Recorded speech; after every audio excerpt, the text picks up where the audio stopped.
Welcome back to the Love Your 9 to 5 show, episode number 21. So I was one of those people that had like 9 or 12 majors at different points in time.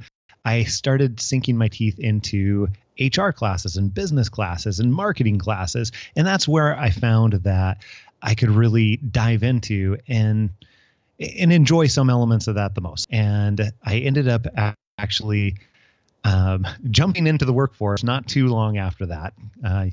And I took a job that was a good job. It paid well. It's what my friends and family, told me that since I actually had an offer even before I graduated, they're like, "Oh my goodness, you're so lucky." And I took that job, wasn't enamored with it even beforehand, went and moved down to Portland, Oregon, and got there and I hated it. Just absolutely despised it.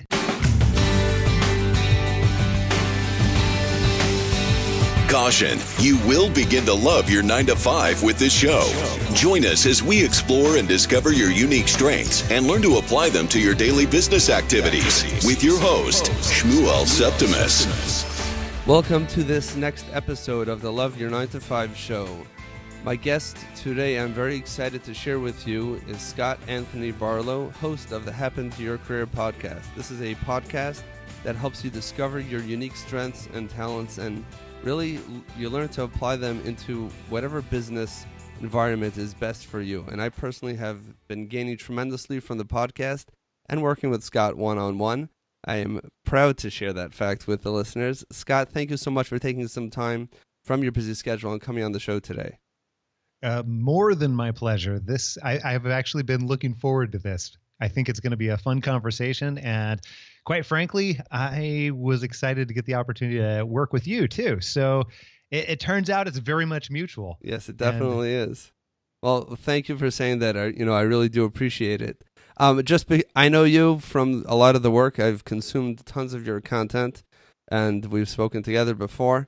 For my listeners who don't know you, can you just give us a brief background of who you are personally and really how you evolved into the tremendous work that you're doing today? Oh my goodness. It is a 7.5 hour story, but I'd like to give you the 3-minute version, I suppose. I very much, going through college, university, was the type of person who really would try a number of different things and find that I would get very good at them fairly quickly, which was great. But then nothing really ever held my interest, and I really struggled trying to figure out what it was that I wanted to do. So I was one of those people that had like 9 or 12 majors at different points in time, and that was really the start of the evolution. And eventually I finally said, okay, look, I've got to graduate and everything else. And I started sinking my teeth into HR classes and business classes and marketing classes. And that's where I found that I could really dive into and enjoy some elements of that the most. So that was enough to be able to get me a degree. And I ended up actually jumping into the workforce not too long after that. And I took a job that was a good job. It paid well. It's what my friends and family, told me that since I actually had an offer even before I graduated, they're like, "Oh my goodness, you're so lucky." And I took that job, wasn't enamored with it even beforehand, went and moved down to Portland, Oregon, and got there and I hated it. Just absolutely despised it. And it wasn't that it was bad people. Actually, it's awesome people. Some I'm still friends with to this day and see fairly regularly. But it just was a terrible fit. It didn't align with what I wanted, and it felt terrible. So I finally got up the nerve to go and talk to my boss about this. It took me a full year to get up the nerve. And then, yeah, I'm kind of slow that way sometimes, but finally got the courage, went to my boss and said, "Hey, I think that maybe I made a mistake in taking this job." And well, if I were doing it again, I'd probably term it a little bit differently with what I know now. But turns out he also thought he made a mistake too, because 3 weeks later he fired me. Let me cut in over there before we even Please. bring that full circle. I mean, there's just so many things that I'm hearing all these different episodes from the Happen to Your podcast flashing through my brain as you're coming on to different points, and I could see how a lot of, at least the parts of your present career that I see, are direct results of some of the challenges that you must have faced. I know you spoke about your fragmented interests, and I can't quote the exact episodes, but I know for sure that you've discussed that with some of your guests who have been kind of interested in everything, and they've been like these lifetime learners, which apparently is something that, resonates with you as well. And to you, Absolutely. early on, it seemed like you perceived that as a disability, where now kind of you're able to deal with that differently. And I see the trend of using your family and friends, living, someone else's life. And then it came to that point where we're done with that. Now we're moving on. Tell us what happened from there. From there, well, I was pretty beat up for a few days. Understandably. And then I realized that, look, I've got to do something about this. And my brand new wife and I at the time, Alyssa, who we'd been together for 5 years through college, but then now we're married. So I've got brand new bride. We're now in a new town. She has her job, but we also stupidly took on a ton of debt at the same time. So we've got all of this debt, not really a lot of savings, and like 10 weeks worth of time for me to find a job. Otherwise, we need to like sell our house, or we're not going to be able to pay our mortgage, or all kinds of stupid stuff that we put ourselves into for that situation. Anyhow, that really ridiculous situation turned into motivation to where, hey, I've got to figure out how to do this differently. Fortunately, I'd picked up a ton of skill sets from that particular job. It was very challenging, and although it wasn't a great fit at all, I learned to be able to market some businesses and learned to be able to actually apply that to marketing myself. So I took all of these different things that I learned in terms of marketing and sales and whatever else, and then started applying them into making a career change. Because even though I only had 10 weeks worth of savings, I really was unwilling to accept another job that wasn't a great fit just because it was a paycheck. I didn't want to do work that I didn't enjoy any longer. 1 year was enough. Okay, so you basically came to that point where you said that as crazy as it might be, I'm not interviewing just to get onto the pay scale. And I know I've mentioned this before on the show, but I've had the responsibility, I can't call it the pleasure, of conducting numerous interviews for my staff. And you could tell almost immediately when someone's like, just put me on the payroll, I don't care what my job description is, versus the person who's like, what are your pain points? How can I solve them for you? So apparently you are not interested in just getting on a payroll. You wanted to actually finally use you and, make a career out of that. So, take us to the next step. What happened from there? Well, honestly, at first, I really didn't understand what that meant. And that became the first set of events for a 12-year journey after that to leading up to what we do now. But I ended up applying all these marketing skills and everything like that so that I didn't have to tolerate whatever job they offered to me. Ended up getting a few different offers and a whole bunch of different interviews through that process. Ended up, even without any experience and without having a, job title, moving into HR, and for a pretty big corporation, very reputable corporation too. And that actually turned out to be my dream job at the time. It was a great fit.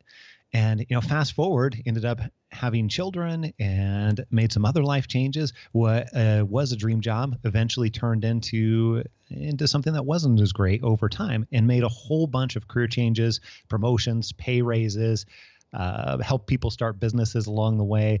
And eventually, much, much later on, I realized that, I didn't want to be on the path that I was on, which was, at the time, I was gunning towards being an HR VP for a really large organization. And, I was at that point getting paid incredibly well, and I was having fun, but it didn't feel right. And my wife and I were considering making a move to Omaha, Nebraska.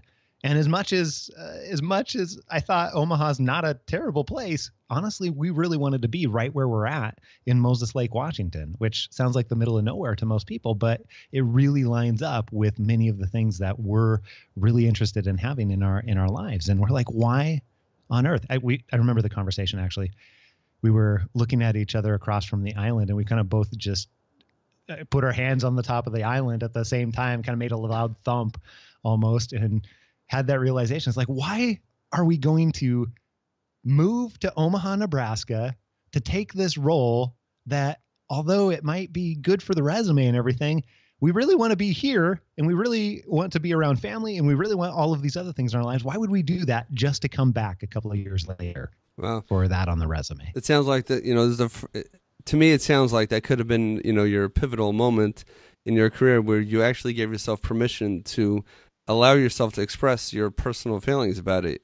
Sometimes we go into these jobs and we feel like we're slaves to some of these jobs, and some of them really are that way. Personal life, everything's got to be in the back burner because, you got to move. Advancement is, you got to move on in your career. It seems like got to move up. Yeah, that's Let's it. Do it. Don't you one day want to be VP of this or that or the other thing? And it's rare that people actually say, hold on one second. No, that's not me. And I don't want that. So you actually had the ability to say that. So you turned down that offer, apparently. Turned down that offer and several other offers too that ended up coming at the same time for different segments of the company. And I think all of them I could have been happy with, but not all of them would have been fulfilling or meaningful to me in the way that I was really interested in at the time. So I had small businesses before earlier in life, and actually at one point had a job where I was helping small businesses grow and start up. And so at that point in time, I was missing some of that, missing that small business element. And so Alyssa and I started talking. It's like, well, what would we do if we were to open a business? How would that look? Is that even right for us? And started asking those types of questions. And as I was progressing through that, realized that, well, why not do some of the things that I'm already doing anyways? Which at that point in time, I'd been interacting with coworkers and friends, and they were offering to take me to coffee to tell them how I got a promotion and how they could do it, and or how they could make a change very, very quickly in their career, or all these different things. Turns out I like coffee, so I was a sucker for like, yeah, I'll go. Yeah. Who pays for the coffee? You pay, I'm in. Exactly. That was my mentality when it started several years before that time period. What's my hourly wage? My hourly wage? Oh, it depends. Starbucks. Yeah, exactly. That is really cool. So hold on, let me just unpack that a little bit. So you mentioned nonchalantly how you got a position in HR for a major company without any real experience in HR. Now, apparently that job is, or at least those skills and talents are a good fit for you, and you're still doing lots of the same things you were doing there, although in a different environment. Sure. How did you know that was the thing that was right for you, and why in the world did they hire you with no experience? Oh, my goodness. So many things, so little time. I think the most valuable couple of pieces out of that, number one, I didn't know it was a good fit for me. I was not 100% sure. Honestly, I had 3 different things on my list at the time that I thought might be a good fit for me. And, much later on, I've learned that it's not necessarily always about specifically the role or the type of work that you're in. For some people, it matters more the environment that they're doing the work in and other things like that. Didn't know that at the time, but I was considering 3 different occupations, and HR was just one of them. So I started interacting with other HR professionals and also companies that were hiring for HR, trying to determine, hey, was this something that really actually was right for me? Okay, what are the specific ways that you did that? You did informational interviews or things like that, or was it more casual? It was, keep in mind, I had 10 weeks, so it was anything I could grab a hold of, and it was not necessarily very intentional. It was partially reactive at the time. So that's what you got to remember at that particular time. Now, since then, we've turned it into, hey, a whole process and everything. But here's some of the elements that I was doing.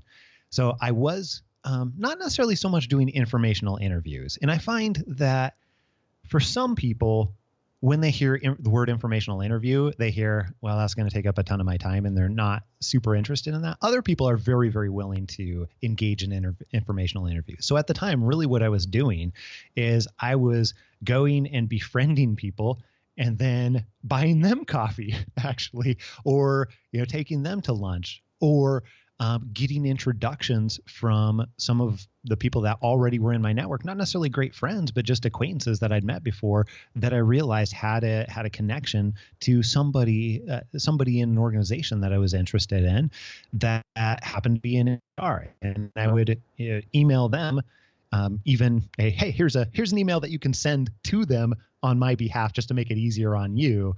And then they would introduce me, and then I would be able to engage with a variety of different people in a variety of different ways, so I could ask them questions, not necessarily in an interview format, but a building relationships type format. Okay, so basically, informational interviews sound scary and official, and people are gonna, wonder, what's in it for me, and what is he trying to get out of me, and that could scare people away, as opposed to making it more casual. That's probably more effective. I mean, if someone came over to me for an informational interview, to me it would be equal to like, can I sell you something? And the answer is if I don't know your number on my phone, I'm not picking up, because either you want money or you want to sell me something. Exactly. And if it's really important, you'll figure out a way to get to me. If I won the lottery and you're calling my cell phone for some reason, you'll probably figure out how to mail me the check. Exactly. So you went about, you were able to get yourself the interviews, and you were able to get connected.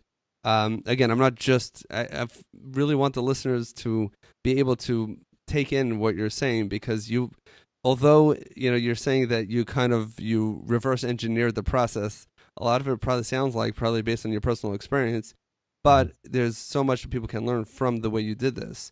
So you had the networking piece in there, and you're working on this option, which again, I also love what you said, that you don't have it clear that this is my thing. You're just going out there. This makes sense, basically. I'm just going to do it. But you got yourself the job. Now, when they asked you, why do you think you'll be good at HR, and what is your experience? Did you say next question, please? Or did you have something? How did you deal with that? I just walked out of the room, and, they... Can I buy you coffee? No. Yeah. It works for everything. No, I ended up interviewing in a variety of HR roles. And the one that I end up taking, there's a couple of different elements. First of all, I was able to get into some of those organizations because I was able to take some of my transferable skills in other areas. Like, for example, I had done lots and lots of coaching in previous roles. And, even prior to that, I actually was running a small business while I was in college. So I was leading teams and coaching teams and some other things that HR people have to do.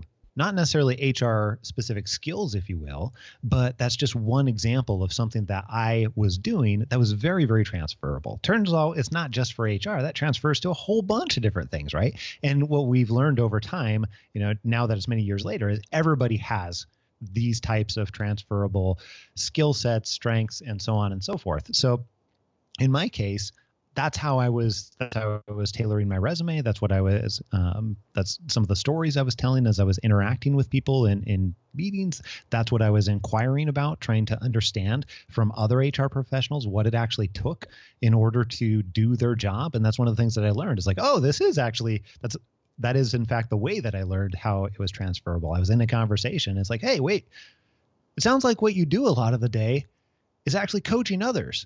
And they're like, yeah, that's it. I could do it, right? It's like, I can do that. Like, I've done that before. I just want to point out over there, because that is something that many, I can say personally, but I'm sure some of the listeners can relate to this as well. We put on blinders and we see things in very, very black and white. I have never had a career in HR, so I'm not an HR person. I've never done management. Hey, 1 second. Are you married? Do you have kids? Or even if you're not, are you part of your community? Have you managed some sort of, community program? You may have those skills. We all have skills that we apply, either personal or in our professional lives, that are transferable. And even from the other perspective of a hiring manager, if I was hiring for someone for HR, I don't care about your titles. I don't care about your experience. I want to know the bottom line. What are your skills? What are you good at? What do you like to do? If you can do it, I would take that over someone who has 1,000 degrees in HR but doesn't know what they're talking about. So but it has to be real. if it is real, that's going to get through to the hiring manager. They're going to see that that you have what it takes to do what you need to do, and apparently that was the case by you. Now, you stayed there for a while, and now I want to fast forward a little bit. You right now you have your own company. What was the point in time where you saw that everything kind of clicked? That I kind of figured out I have these skills and I'm starting this company and this is my thing. Or was there a point in time? Or maybe it was just a progression of a lot of different events. Well, the first catalyst to even start thinking that direction was that conversation about Omaha, slapping the hands on the table and looking at Alyssa. And then from there, the weird part is making that initial decision. Realize now that I've really gotten into psychology over the last 10 years or so that making an initial decision and commitment is actually really, really powerful. So for me at the time, it made that initial decision. Look, I'm not going to take the VP track. It's not right for me. We don't want to move away. I'm not 100% sure what I want to do, but I do want to start a business, and making that initial level of commitment allows you to get to the next step. Otherwise, if you're like, well, maybe I'll do that, maybe I'll not, that can cause you to not be able to move forward, especially if you don't have some of the other elements figured out yet. So made that initial decision and then started looking at, hey, well, what could I do? And, at the time I was not necessarily well-versed on how to decide, ended up creating some of my own ways to decide, if you will. But one of the things that I did that might be helpful to other people is I literally sat down and took a yellow lined legal pad, which I ended up filling, just went through and made tons and tons of different notes and lists about, what are some of the things that I offer? What are some of the things that I enjoy? What are the areas where I have spent my time in the past that kind of suck, quite frankly, and I don't ever want to do again? And I started considering all of these different things. And over a period of about 4 or 5 weeks, I also had 2 people that I had scheduled coffee meetings with. And one of them got another job and sent me a thank you note and a gift card, and it said, hey, can I pay for you for this on top of it? And then the other had a very, very similar situation too. So that was an epiphany. It was making the time and space and having that initial level of commitment of, hey, I'm doing this even though I don't know what it's going to look like yet. And then going through and trying to be open to, hey, what can come next, and trying to do the work put me in the time and space to be able to see that in a completely different light. Because I'd already had that happen numerous times over the past couple of years. But this time it was a bit different because those psychological things were in place. And now I was actively looking for it. And then that's where it clicked. It's like, oh, wait a minute. I'm already doing this and people are now offering to pay. Why should I not be doing this as a business? And wouldn't you love to do it as a business if you can, exactly. And if it was sustainable? Yeah. What if they could pay me with coffee and money at the same time? Like, how cool would that be? Yeah. Imagine you can buy your own coffee. Yeah, exactly. So that is really powerful. Is that decision? I think a lot of what we're discussing today is being intentional about our careers. In my opinion, I don't know if you agree with this or not, but I'll throw it out there. In my opinion, a lot of I haven't gone the regular college route myself, but I've definitely worked with a lot of people who have, and a lot of times they say that when I was that age, I had no idea where I wanted to go, and the guidance that I received was mediocre, or maybe I didn't use the tools that were available because I didn't realize how important it is. And then they're on a track, some of them very extended tracks, some extreme cases where people become doctors. And, by the time they're paying back their student loans and they're open their own practice and they're in their mid-40s, they're like, oh, I hate being a doctor. And sometimes they're too far in. So I think a lot of this is being extremely intentional about how you want to earn your keep. And also being open to the fact that just because you've done it and invested whatever you've invested, it doesn't mean you have to stay that way, because you're in a tough position. You got yourself a great HR job without experience. You were on the fast track to success, and you could have been the VP. And you may have to move, you may have to sacrifice your family, and that's where the challenge happened. The friction was there. but you made that decision, to be intentional. And also the decision is that, no, this is not what I'm doing. I want to be a coach, and I have social proof to prove it, because people are paying me for my services. They want to pay me for my services, and my only currency is coffee. But if I would accept cash, then perhaps people would start, paying me that way. So I think that's something that for all of us, it's important to realize that we have a responsibility to ourselves and our families and whoever relies on us to be intentional about our careers. And yes, we're allowed to be intentional. And once we make that decision, it just filters out so much noise that's out there. And when things are happening in our lives and our careers and we're paying attention, it's so powerful how you can start honing in into what you have, because we all have something inside of us that we can do that no one else can do, as long as, I'm going on too long here, I'm interviewing you, but as long as we allow ourselves to get in touch with that. So I think that is really, really powerful from what you just shared. Yeah. I love the synopsis too. Completely agreed and co-signed. And, I think that to provide one other potentially useful experience coming off of all of that discussion is that decision and that commitment to, not just for me, but we've seen it now for very literally thousands of students and clients that we have worked with over the last number of years. Once you make that decision, it feels not just empowering, that sounds a little bit buzzwordy to some degree, but also it feels relieving. That's one of the things I consistently hear. It's also one of the ways that I can tell people are on the right track when they've finally made that decision, and they feel some measure of relief, even though they don't know what's going to happen, even though they might still be nervous about it, even though that they haven't figured it all out. They can feel that they're moving the right direction, and they have that sense of relief overall. And then now, it's like a weight off their shoulders. They can start focusing on that, even if they're going to, slightly tweak it later on. I mean, this business that it turned out to be, we originally thought we were going to help people get promoted, and we thought that we were going to focus on getting people raises. And that was like the very, very, very first idea, and realized that's not where I want to spend the majority of my time. And then two, that is not necessarily the market that we want to be in for a variety of different reasons too. So it's going to evolve. And even if you don't know that, because nobody knows the future, then it still is a much better situation to be in. Okay. Well, let me move on to another point here. Now that we've heard about some of your successes, is there any particular failure that you think, I know that, a little bit uncomfortable, but that you've, really, the bigger the failure, the bigger the lesson, but something that really went the wrong way, something that you thought would be great, but ended up really not working out the way you did. And what did you take away from that you think our listeners can learn from as well? Failure is a daily thing, sometimes an hourly thing for me. And it has been for a very, very, very long time. And so consequently, I haven't met anybody that really just like, hey, I love failure. They love the stuff that comes from failure.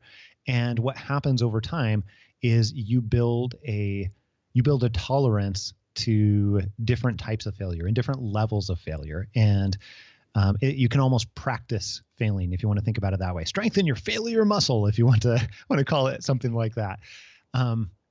However, I think one of the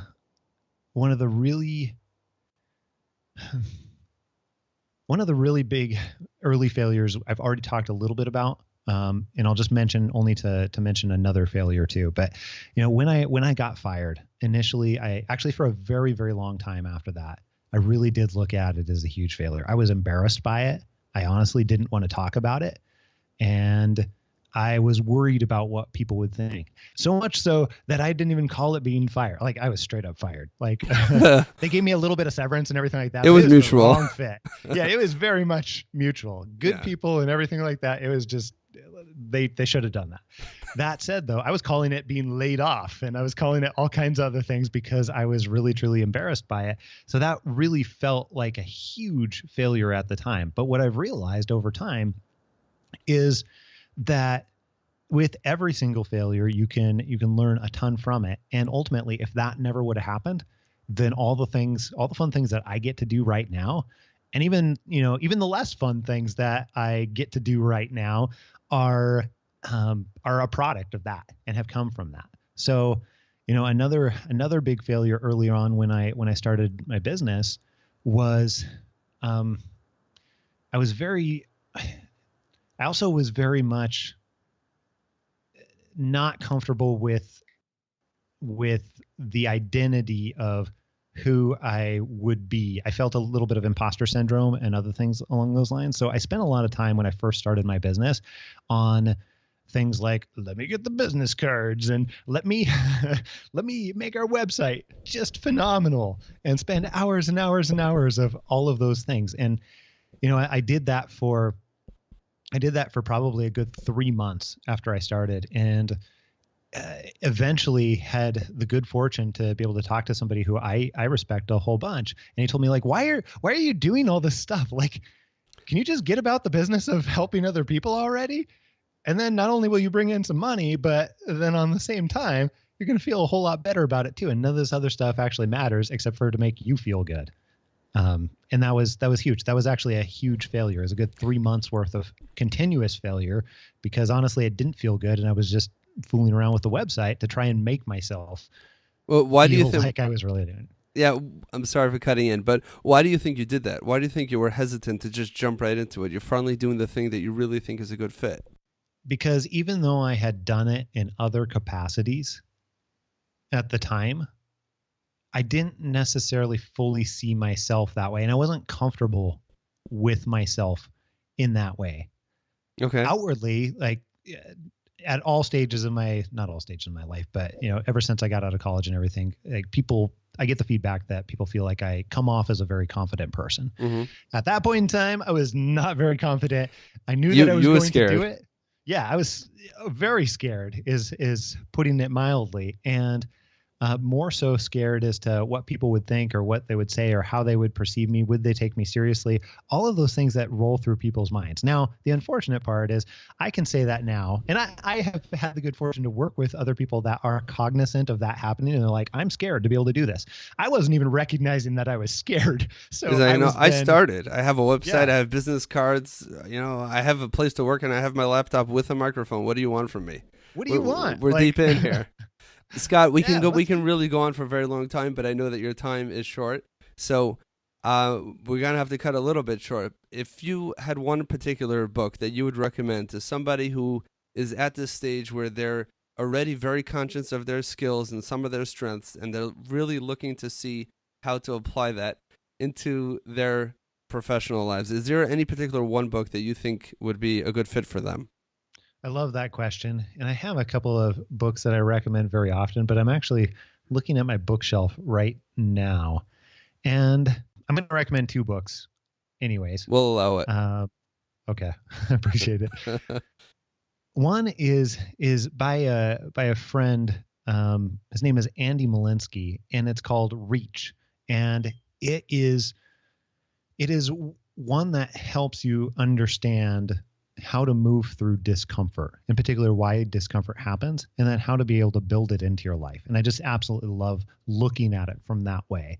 So that's one. But then the second one I would probably recommend, if you're kind of in that stage, is a book by John Acuff called Start.